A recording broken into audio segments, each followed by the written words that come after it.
Bismillahirrahmanirrahim. Assalamu alaikum everyone. Welcome to back my another new blog. This is Mukta from Faridpur. কি অবস্থা সবাই কেমন আছেন? আশা করি আল্লাহর অশেষ রহমতে আলহামদুলিল্লাহ সবাই ভালো আছেন। আমিও ভালো আছি। তো আজকে আপনাদের সাথে শেয়ার করব, আমি তো গতকালকে ব্লগে যারা দেখেছেন তারা জানেন আমি আমার চাচার বাড়ির ভিডিও শেয়ার করেছি। আমার চাচার বাড়ি কোথায় কিংবা কই থাকে আমার চাচা, বাড়ির ভেতরে থাকে নাকি পাশের জমিতে বাড়ি করেছে সেটা আপনাদের সাথে শেয়ার করেছি, এবং বাড়ির ভিতরে কি আছে সেটাও শেয়ার করেছি। তো তারপরে কালকে তো ওখানেই ব্লগটা আমি বন্ধ করে দিয়েছিলাম, মানে ব্লগটা আমি আর স্টার্ট করিনি ওইখান থেকে। তারপরে হচ্ছে আমরা মানে এটা গতকালকের ব্লগের সাথেই হচ্ছে এই ভিডিওটা। তো আমরা এরপরে কিন্তু এদিক দিয়েও ঘুরেছিলাম। এই যে দেখতেই পাচ্ছেন এখানে হচ্ছে লেবু গাছ আছে, লেবু ধরে রয়েছে, কড়া কড়া লেবু। তো এই যে দেখেন কত লেবু, মানে অনেক লেবু ধরেছে আর কি লেবু গাছে। তারপরে এগুলো হচ্ছে সিম গাছ। তো এই যে কালকে যে একটা বাড়ি দেখিয়েছিলাম আর কি, এই যে সাদা বিল্ডিংটা যে পাশে দেখতে পাচ্ছেন ওনাদেরই আর কি লেবু আর হচ্ছে সিম গাছটা। তো কালকে হচ্ছে কাকার বাড়ি থেকে বের হয়ে দেখলাম যে সন্ধ্যা হয়নি এখনও, বিকালই। কারণ আমরা কিন্তু অনেক আগেই বের হয়ে গিয়েছিলাম, যেহেতু গ্রামে গিয়েছি তাড়াতাড়ি করে খাওয়া দাওয়া করে ঘুরতে বের হয়ে যাই, কারণ আমি তো জানি আপনাদের সাথে আমার ব্লগ শেয়ার করতে হবে। তো ব্লগ শেয়ার করতে হবে, কি করলাম সেটা আপনাদেরকে দেখাবো। আপনাদের দেখানোর উছিলায় আর কি আমি আর আম্মু একটু পুরা গ্রামটা ঘুরি, কোথায় কি আছে আমাদেরও দেখা হয় আপনাদেরও দেখানো হয়। তো এই আর কি, এজন্য আমরা তাড়াতাড়ি করে খাওয়া দাওয়া করে একদম আমরা হচ্ছে 4টার আগেই বের হয়ে গিয়েছিলাম, একদম 3:30টার সময়।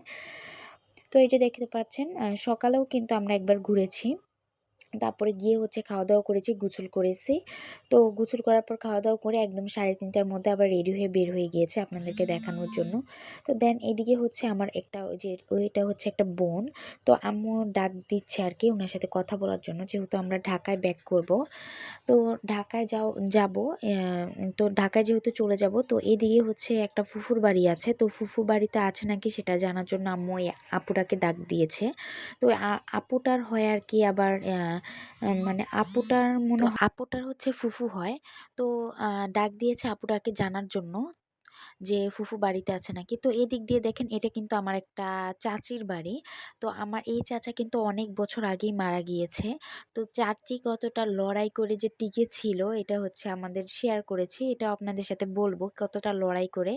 কারণ তার বাচ্চাগুলা যখন, আমার কিন্তু 2টা ভাই, তো 2টা ভাই যখন অনেক ছোট ছিল তখনই হচ্ছে আমার চাচা মারা গিয়েছে। আর এই চাচা আবার আমাদের বাসার এদিকে ঢাকায় থাকতো আর কি, আমাদের বাসার আশেপাশেই।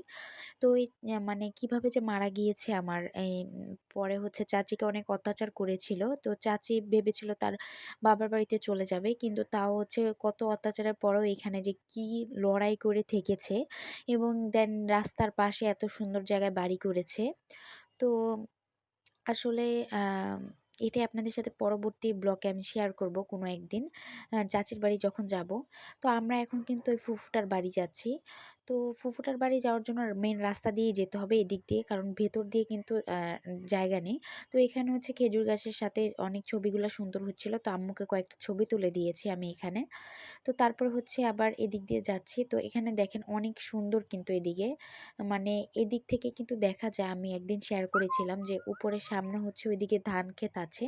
তো ধান ক্ষেতের এদিক দিয়ে হচ্ছে এদিক দিয়ে হচ্ছে আরেকজনের রাস্তা, এই জন্যই হচ্ছে আমরা ওই যে নামা বাড়ির পেছনের জায়গা যে আপনাদের দেখিয়েছিলাম, তো এখান দিয়ে হচ্ছে আরেকজনের রাস্তা। তো রাস্তা কিন্তু একদম পাশেই, অথচ যেহেতু যাওয়ার মতো কোনো জায়গা নেই এই জন্য আর কি এখানে বাড়ি করা একটু মুশকিল হয়ে যাবে, যেহেতু এখনো রাস্তা হয়নি। তো এখন যে আম্মু যে জায়গাটায় দাঁড়িয়ে আছে, গাছ ধরে যে দাঁড়িয়েছিল, এই জায়গাটাই কিন্তু আমাদের ছিল। অথচ আমার দাদি আর ফুফুরা কিন্তু তারা বিক্রি করে দিয়েছে, আব্বু করেনি, কারণ আব্বু কিন্তু এটা বিক্রিও করেনি, এই জায়গায় কিন্তু সাইনও করেনি। তো এটা বিক্রি করেছে। এখন যে আমরা ফুফুর বাড়িতে যাচ্ছি, এই ফুফুর কাছেই হচ্ছে এই জায়গাটা, মানে ফুফুর ছেলের কাছে, বড় ছেলের কাছে, মানে সব ছেলেদের কাছে হচ্ছে এই জায়গাটা বিক্রি করে দিয়েছে। তো এই জায়গাটা ছিল একটু আগে যে আপনাদের বললাম আমার একটা চাচা মারা গিয়েছে, ওই চাচার একদম পাশেই ছিল এই জায়গাটা, মানে একদম পাশাপাশি বাড়ি আর কি ছিল। তো এই এত সুন্দর জায়গাটা বিক্রি করেছে জানেন না, জায়গাটা দেখলে মনে হচ্ছে আমাদের এত পরিমাণ কান্না পায় যে আমার ফুফু আর দাদি এটা কি করলো, রাস্তার পাশের জায়গা কি কেউ কখনো বেচে এত ভালো জায়গা? অন্য চক থেকে জায়গা বিক্রি করতে পারতো, এই জায়গাটা বেচে দিয়েছে। তো এখন আসলে আমরা পারি জোর খাটাতে যে আম মানে হচ্ছে এই জায়গা যেহেতু আমার আব্বু সাইন করেনি, আমরাই নিবো এগুলো বলতে পারি, ঝগড়া লাগতে পারি। কিন্তু লাভ কি? আসলে আমার এখন যে ফুফুর বাড়ি যাচ্ছি, এই ফুফুর কাছেই তো জায়গাটা বিক্রি করেছি। এই ফুফু আরকি অসম্ভব ভালো, অনেক ভালো ব্যবহার করে আমাদের সাথে। তো অনেক মায়া করে। আসলে মায়া করে যে ভালোবাসা দেয়, যে অনেক মায়া করে, তার আসলে মানে অনেক কিছু আরকি একটু তার জন্য মাফ হয়ে যায় আরকি। তো মানে এই জায়গাটা বিক্রিতে একসময় হচ্ছে জায়গাটা দেখলে আমাদের খুব কষ্ট লাগে। আর ফুফুর দিকে তাকাও আমরা কিছু বলি না। অথচ আমরা যদি জোর খাটাতাম আমার ফুফুদের সাথে যে, "তোমরা বিক্রি করেছো যেহেতু তোমরা আমার আব্বুকে ৳১ ও দাওনি। আমার আব্বু কিন্তু সাইনও করেনি জায়গায়। তাহলে হচ্ছে আমরা জায়গাটা কিন্তু পাবো জোর খাটালে।" কিন্তু আসলে ফুফুর মন খারাপ হবে যে জায়গাটা নিয়েছে।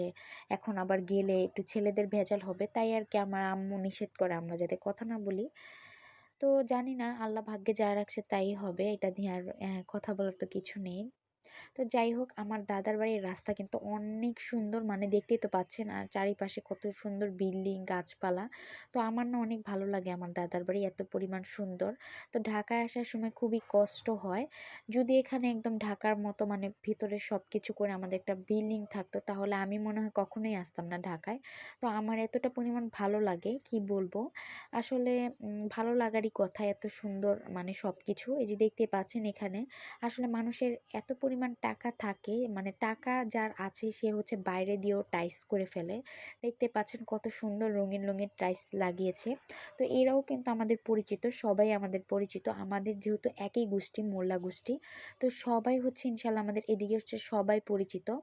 তো এই যে দেখতে পাচ্ছেন এই যে আন্টিটাকে, মানে এটা কিন্তু আমার একটা চাচি হয়, যে চাচিটাকে নিয়ে ঘুরছে উনিও কিন্তু হচ্ছে মানে আমাদেরই, মানে আমাদের গোষ্ঠী মনে হয় উনি।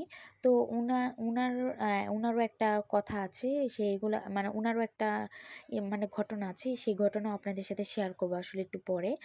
মানে উনার বাড়িতেও আমরা যাব। তো এখন হচ্ছে উনি আমাদের নিয়ে যাচ্ছে ফুফুর বাড়ি, যেতে হবে আবার রাস্তার পাশে দিয়ে। তো রাস্তার পাশে দিয়ে যাওয়া মানে আমরা যাব না রাস্তার পাশে দিয়ে এখন।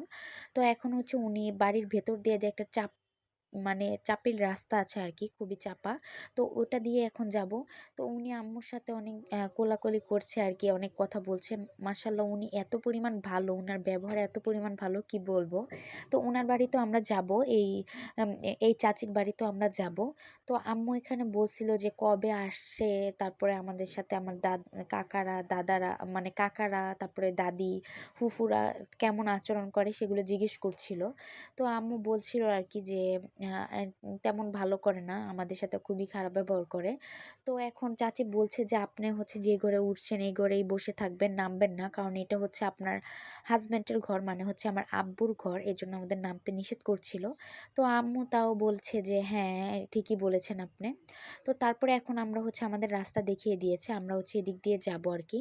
তো জায়গাটা খুবই নামা আর হচ্ছে মানে ইয়ার সাথে আরকি, মানে এদিক দিয়ে চলাফেরার কোনো রাস্তা রাখেনি। তাও আমরা হচ্ছে কলপার চিপা দিয়ে যাব। তো মেইন রাস্তা দিয়ে যেতে পারতাম, তাও হচ্ছে আমাদের দেখিয়ে দিয়েছে যে এদিক দিয়েই যাওয়ার জন্য। তো আমি কিন্তু মোবাইলের ক্যামেরাটা অফ করে একদম আমরা পার হয়ে গিয়েছি। আপনাদের সাথে শেয়ার করিনি। কারণ আমি অনেক ভয় পাই যদি মোবাইলটা পড়ে যেত নদীতে। মানে এখানে কিন্তু একটা পুকুর আছে। তো এই পুকুরে পড়ে যেত। এজন্য আমি আর মোবাইল অন করিনি। আ আমরা পার হওয়ার পরে এখন যাব হচ্ছে ফুফুর বাড়িতে। তো ফুফু আসছে কিনা জানি না। তো আরেকটা কথা, অনুরোধ রইলো, আমি তো আপনাদের ছোট বোনের মতো, আমার চ্যানেলটি সাবস্ক্রাইব করে অবশ্যই পাশে থাকবেন। আর দেখেন এখানে হচ্ছে আমরা ফুফুর বাড়িতে চলে এসেছি। তো আ এখন হচ্ছে এই যে ফুফু দেখেন কতগুলা গাছপালা লাগিয়েছে, মানে কত শাক পাতা, তারপরে কত রকমের গাছ লাগিয়েছে। তো এখানে হচ্ছে ফুফুর বউরা ছিল আরকি, আমার ভাবিরা। তো ভাবিদের সাথে গল্প করছিলাম, ফুফু বাড়িতে ছিল না। তো তো আমি আবার দেখাচ্ছিলাম ফুফুর বাড়িতে রুমে কি, কি জিনিস আছে। তো আজকের ব্লগটা এই পর্যন্ত। আপনারা সবাই আমার জন্য দোয়া করবেন আর আমার চ্যানেলটি সাবস্ক্রাইব করে আমার পাশে থাকবেন। আসসালামু আলাইকুম। আল্লাহ হাফেজ।